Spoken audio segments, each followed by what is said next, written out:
What's the deal? It's DSB Digital. I just jumped off the porch with Dougie Got Life. Big boss. I was living savage, baby, I was dirty dancing. She was trying to love, baby, trying to live romantic. December 25th, I was... All right, today we got DSB Digital in the building with us today. Yes, sir. What's the deal? How you feeling today, family? I'm feeling great, man. It's a blessing to be here. For sure. Great having you today, gang. Yes, sir. What you out here working on in Atlanta? I'm out here with an artist, Icy Wop, from my city right now, shooting. And I got a few people to link up with. I come back and forth often. And I'm working on primarily being here towards the end of the year. So I've been like planting the seed for the last 3-4 years, just coming back and forth. So I come out a lot to party, I come to network, and I come to work at the same time. For sure. How often do you come out here to work? I'll say right now, every other month for sure. And the more I've been coming, the more I've been linking in and tapping in with other creators, other directors, artists, and my bookings here is starting to pick up as well. But a lot of people book me from my city, from Pittsburgh, to come out there with them also. For sure. And how does it compare Atlanta, compare to Pittsburgh versus working in Pittsburgh versus working in Atlanta? Atlanta, Black Hollywood, everybody's trying to get in, but it's just more of a market here for it. Like, there's a ton of talent in Pittsburgh on every aspect of the entertainment world. Artists, producers, creators, directors, dancers, all that shit. It's just like, we got less of a platform there to grow and to elevate. And it's like, a lot of times, like in the past, a lot of people got to that point where they couldn't get no higher and they just plateaued because they didn't, get out the city. For sure. And for those who don't know, what's life like in Pittsburgh? Life like in Pittsburgh, it's just kind of the same shit as everything else, man. Like Pittsburgh rough. Like, a lot of people really don't know too much about Pittsburgh other than the Steelers. Like, when you bring up Pennsylvania, period, people really shy more towards Philly. But like, Pittsburgh rough, bro. Like, Pittsburgh it ain't really nothing to play with. But it's small as far as our people and the culture as well. What part of the city of Pittsburgh are you from? I'm from Larimer. For sure. And you also was raised out there in Buffalo, right? Yeah, I grew up, I was born in Buffalo, New York. I moved super young to Pittsburgh. So, Pittsburgh home, that's all I know. There's really nothing for me to go back to, in Buffalo. So how would you describe your childhood growing up in both cities? And how do they differentiate from each other? Growing up, the oldest sibling, single family home, single mother. It's like I never really got to be a kid, so I was forced to grow up fast. So a lot of people, like even from younger till now, people always think I'm a lot older than what I am, but I also clicked with older people because I was forced to grow up. Like, I never really got to be a kid. I wanted to play sports. I wanted to do a whole bunch of stuff, but I couldn't do it because I had to help, moms put food on the table, and I had to take care of my younger siblings as well. So when would you say you jumped off the porch? About 13, 14 for sure.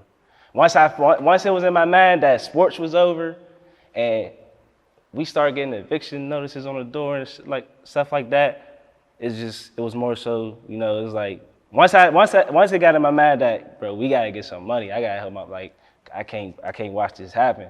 The same way any other, man of my caliber would do. That's when it was like, product of the environment, you gotta do whatever you gotta do at that point. At least that's what we felt like. All that we seen what was being done from people in that same position. For sure. So how do your siblings look up to you now? My siblings look up to me like crazy. Like, I got a little sister and a little brother. My little brother incarcerated right now. He kind of a knucklehead, but they look up to me as like, like I'm the one. Like a lot of people scream this, building generational wealth stuff, and because it's like the cool thing to say now and do, but it's like really my life. Like, it's really like I didn't put myself in this position. This is where like life put me. So I feel like, I'm walking in my purpose. So they look up to me as like, like he the leader, he the alpha. Like, so whatever he do or whatever he say, we following his lead. Real shit. So I'm the first to do a lot of stuff in my generation and in my family. I'm like breaking the cycle of the working and I'm embracing entrepreneurship. I'm embracing assets. I'm in the real estate. I just purchased my first rental property. I got 2 flips going. So a lot of stuff I got going on is, I'm paving the way. And a lot of people ain't done in my family. Yeah.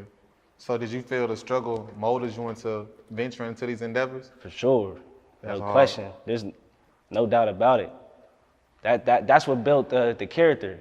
Like, it's like, I don't regret none of that. I used to, like, you know, when I was growing up, like, I feel like, you know,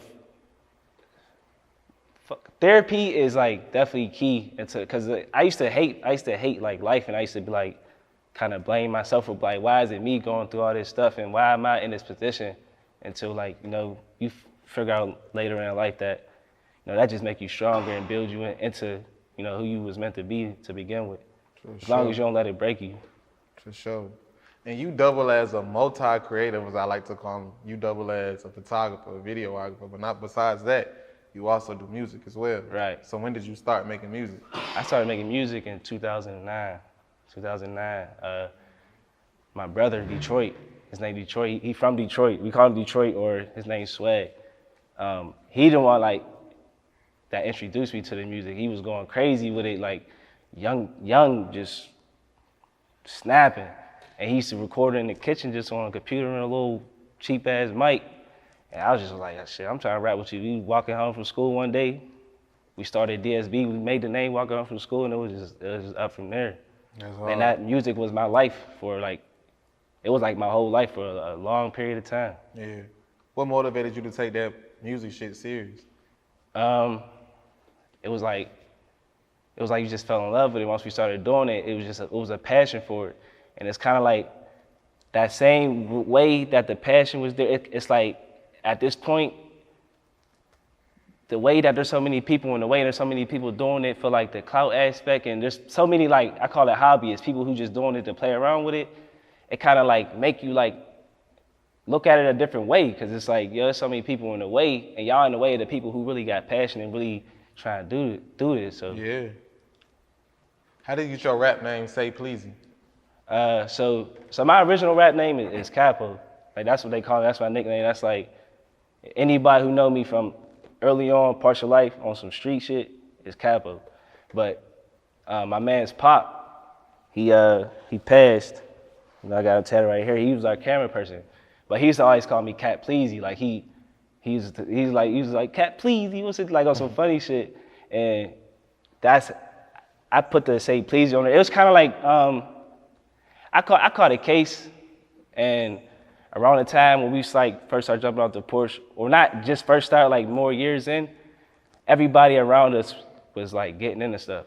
So, like, our names started, like, basically the people know us.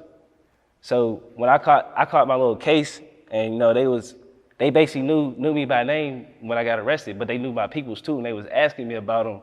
And I'm more of like a low key person. It ain't feel good. So when I got past that situation, I kind of like was on some, like, I'm rebuilding myself. So I just turned it to Say Pleasy. Would you say the case got down, stopped the momentum that you were building up, hold? For sure. It lasted for about 1.5 years, almost 2. And that whole time, I just felt like I was like working for my lawyer. I was paying him out the whole time, like, all the money coming, and I just felt hot. So, like, I wasn't doing too much else until I felt like I knew where I was about to go with that. But that turned me up as well, so. For sure. So what was the outcome of that situation? The outcome, you know, unfortunately, I got it put behind me. And, you know, close friend of mine as well, you know, did something for me folks wouldn't even do for their own mom. You know what I mean? Like, the way I got caught up, it was like wrong place, wrong time. But it was definitely off of my actions, but there was stuff in my car that belonged to other folks, you feel me? And being with them, you know, being stand-up men and taking ownership of, you know, what was the extra stuff in the car that was outside of mine, I was able to, you know, put that behind me. So that's real shit. You know, that was like a blessing, and I was like, yeah, from here on, I guess I gotta turn up. Yeah, that's real. So how did you venture into filming? I mentioned in the filming off of just dealing with bad business with creators, like directors. I don't even want to call them. I'm gonna call them fucking videographers. Just doing horrible business. Like, there's a bunch of talented creators in my city, but only a few like stand on their business or even know how to operate as a business, I should say. So I just got fed up with them, and I'm the type, like, I'm gonna go make it shake regardless. So I'm shooting with back to back with different people. Like I said, my peoples, you know, he was our camera person and he passed, but like, you know, it's like we was looking for that bond with people that we had with him with other people, and it was like, that was never gonna happen. Cause that was like really folk, like grew up with them from elementary up. So I just said, you know, I'm just gonna go buy my own stuff and I'm gonna start shooting my own videos. Like the intentions wasn't to be no camera person, no director, none of that. Like we, honestly, like growing up, we looked down on like camera people. We felt like it was like, you know, it was like lame. Like, so I just went and bought my own stuff and I was like, I gotta practice. So I shot my man's video. It turned out fire. Man, everybody already know us from the music, so the name is already lit. Like DSB as the name is already stamped. But once it's like, I made the page DSB Digital.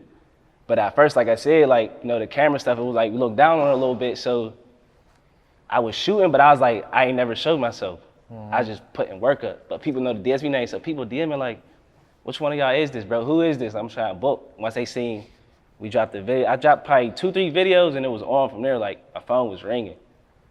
It just was like, all right, I'm out here. That's hard. But it was like an undiscovered talent, so. For sure. What would you say is the first camera you own? I had a Canon 6D that I bought off of a videographer in my city. We only bought it for pictures. We bought it like, we just wanted like content to post every day in BTS and stuff like that. So we mainly bought it just to, I like taking dope pictures. So we just bought it just to take pictures of ourselves, just to have it instead of trying to call somebody every time to be somewhere. Cause we moved so fast. We just wanted, you know, to have that content. So I had a 6D. It was halfway broke. Ain't really do nothing with it. Sat in the closet for a year before I actually bought the camera to start actually shooting with. I sold it. It was broke. I sold it, and I bought a Sony A7 III. That's hard. So did you teach yourself how to shoot and edit? For sure. YouTube help. Yeah, Shout out to YouTube University. YouTube, You know what I'm YouTube saying? University. Like, shout out to my boy Gris, bro. I gotta give him his, you know, his credit for sure. So the way before I even bought a camera, I was thinking about it.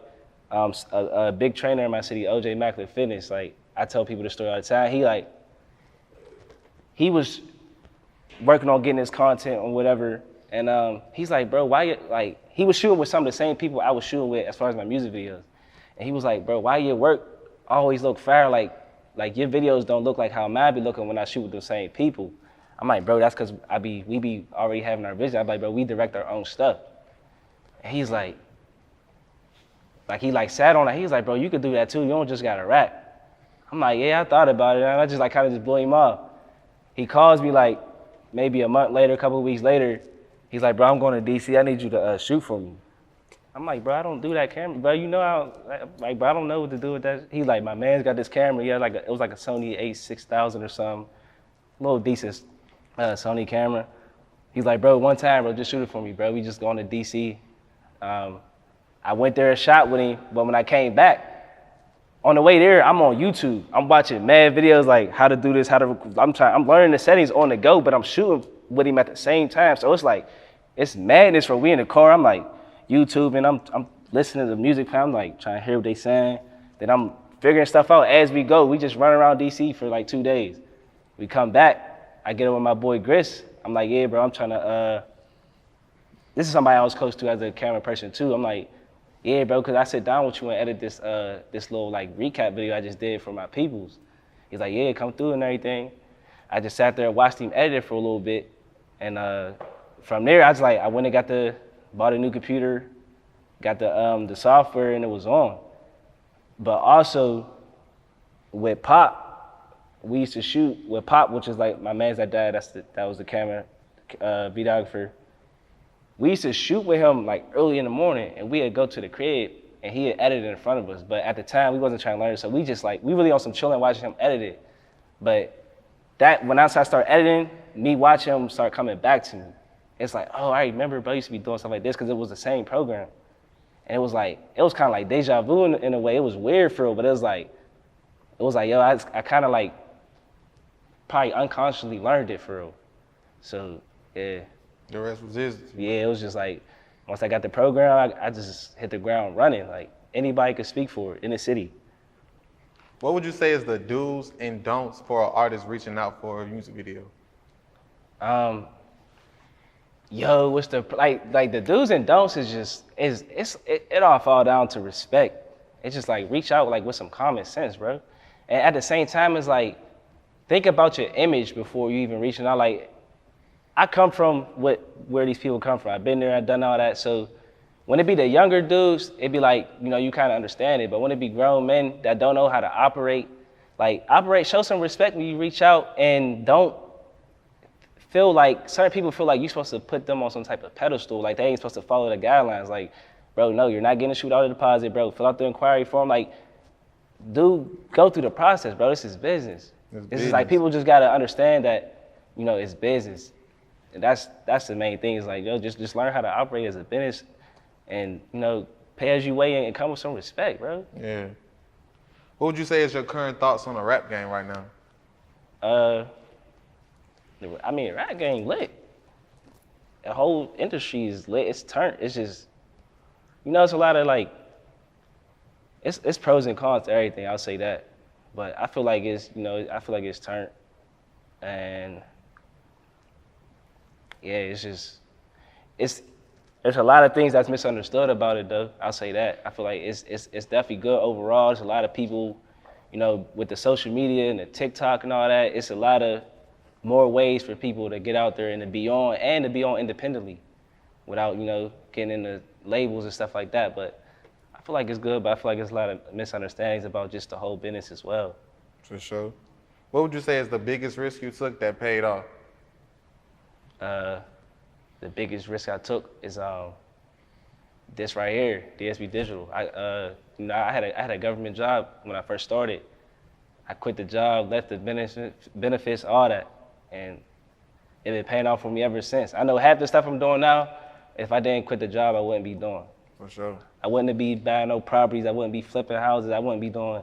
I know for sure, just not even off of like not being able to afford it, but on some, I just wouldn't have had the time to do that, or I wouldn't have had that push and that fire up under me to go and do these necessary things to to stay afloat. Because when you got a job, you comfortable. Like it puts you in that box.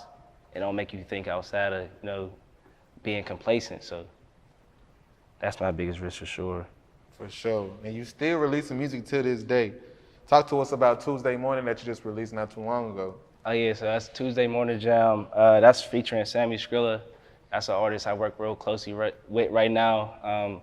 He started out booking with me. He young, he hungry, and we kind of like he developed that relationship with me. And it's like now it's kind of like we kind of like a team now. Yeah. Like kind of like managing him, investing in him a little bit, but at the same time he still come forward and invest in himself. I just like give him that extra push since I know the ropes of the music to a certain extent.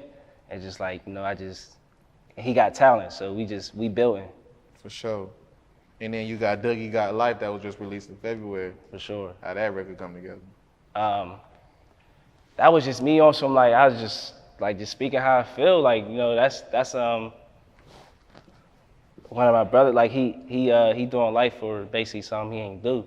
Like he innocent. So, and like on the song, I'm like on the intro, I'm like, like they gave Dougie Life. I don't like that shit. Like I don't fuck with it. Like it's not a good feeling, bro. Like that's somebody legit, like thorough, solid. Like that's like brother, bro. Like some babies, but he younger though. So it's like watching your little brother, or like keep it 100 like your kid. Like watching like your kid get roofed for something they ain't do. Definitely not an angel though, but he shouldn't have got life, bro. Yeah, that ain't real. That's how that came together, just like, shit, Dougie got life. Cause everybody still be asking about like what happened from the situation. Like, bro, you got a bow, bro. You know what I'm saying? Like, I was like, wow, that's, yeah. And the folks, like, they know who really did it, but they didn't have enough information to put it on the person that told.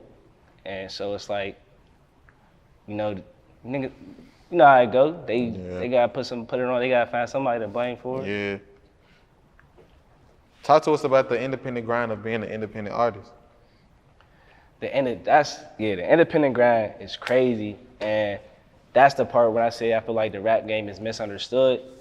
That's the biggest part that I feel like is misunderstood or understood about it, because people think they're supposed to they think they're just gonna shoot videos and put it on the ground and on Facebook and they just about to take off. And it's like, that's never the case, bro. So the way that's misunderstood in my aspect of being a creator is people reach out to you trying to shoot, and then they get mad at the price you give them. But it's like, bro, if you had your business set up legit, like if you had your things in order, you wouldn't look at a music video as a bill. You would look at it as an investment, because you would have return on investment. You would have money coming back from you releasing that project with advertising, with stuff like that. Like, people just dropping projects. People just think they just supposed to shoot videos back to back, keep dropping them. It's like, bro, y'all not dropping these projects with no marketing plans, no monthly budget, no nothing. Like, people don't even know. It just don't make sense. They think they about to shoot 10 videos back to back and put it in front of their same, they basically they friends and family, nobody really extra, or random people on Instagram that don't know you and don't give a fuck about you. And it's just not that. Like, it's just, that's the misunderstanding about it. Would you ever consider signing to a major? If the situation was right, yeah. But I'm more on some vertical integration, like all money in, everything in house. I'm more on some. I'd rather build up, and I'd rather take the stairs, bro. You know what I'm saying? That's me. Like, I don't mind putting the work in. I don't mind being patient. I don't mind waiting. Like, I'd rather take the stairs, because it just, it feel a little better when you did it yourself and you got there, and can't nobody say they did anything for you, or can't nobody really use nothing against you. Like. So what else are you out here working on? I'm working on some investments that should get me down here, ASAP, and just working on building a foundation, just bumping shoulders with the people I need to bump with. The other day I was just at Alpha Male's yacht party yesterday. That was pretty dope. It was cool. I come out and just network, bro. Like, everybody come to Atlanta, everybody come to Atlanta to turn up and party. Like, I come here on some work, business, money shit, bro. I'm a businessman, so I'm trying to figure out where the bag is at and what I need to do to get involved. For sure. I don't care about, bro. I could party in my damn living room, bro. Like, I don't really come to, like, of course you come to Atlanta, you gotta step out, show your face, because that's definitely where you bump into people too. But it's like, that's not my goal. Like, I'm not coming here to go to a party or the strip club or something, bro, because I could do that anywhere. Yeah. I come here to build, to network, and every time I come here, I meet more people. I get on some sets, some other people's sets, pull up, whatever, and just show love and and introduce my business. Brandon. Sure. Any last words and shout outs? Yes, sir. Shout out DSB, man. Shout out Detroit. Free Dougie, free Haunch. Big DSB. Shout out Flip. Shout out HE Visuals. That's my boy, man. We've been building. That's like my main partner. And long live Pop. DSB Digital. For sure, man. Appreciate having you today, gang. Yes, sir. Appreciate you having me. For sure. I was living savage, baby, I was dirty dancing. She was trying to love, baby, trying to live romantic. December 25th, I was the Grinch, never Santa. I know my